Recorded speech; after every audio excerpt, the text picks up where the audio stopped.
For close to 5 years, in its 6 years of existence, the world's youngest nation, South Sudan, has been at war, and this has forced almost half of its population to seek refuge in the neighboring countries.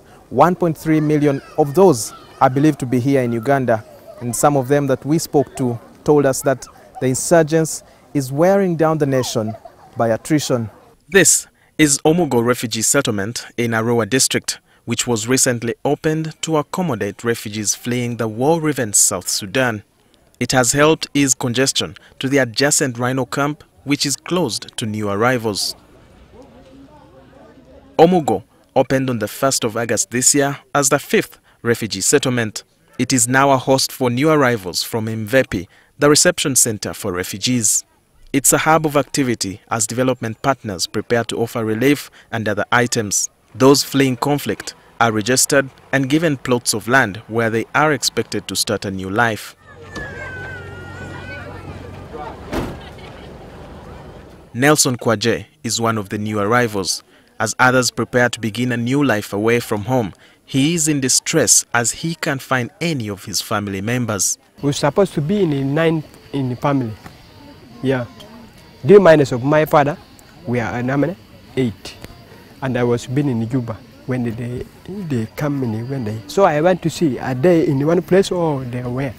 He says his father was killed and his other family members displaced while he was away.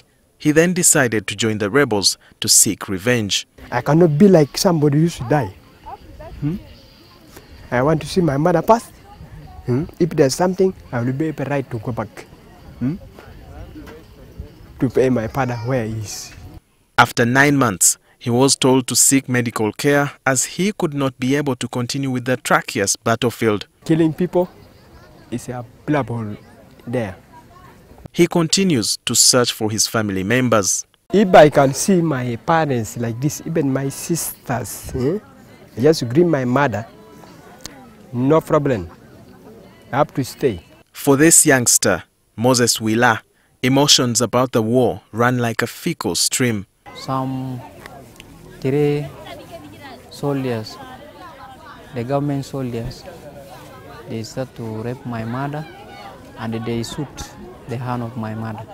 If they capture you, maybe they cut you using panga, a knife. Most of the refugees here are school dropouts, females and children.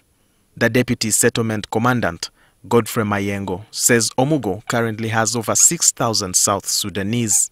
And on a daily basis, we receive 300 per day. Mayengo told us that over 3,000 households have already been settled here. This place, we expect to accommodate around 50,000, 60,000 refugees when it's full packed up. But with more arrivals expected, humanitarian agencies could soon run out of supplies. But we're looking at a population of around 3 million. Time to come. So far, over 300,000 people have been given food assistance, and over 19,000 have received non-food items.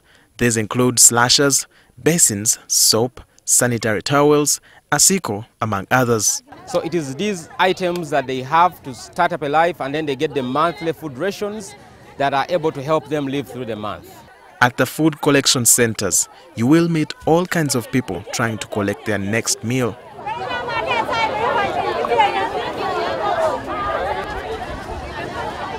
But the implementing partners are saying more support is required. Some of them have to eat a meal a day or have to forego some meals sometimes so that they are able to have food enough for the month. So we need much funding right now. We need countries to commit more.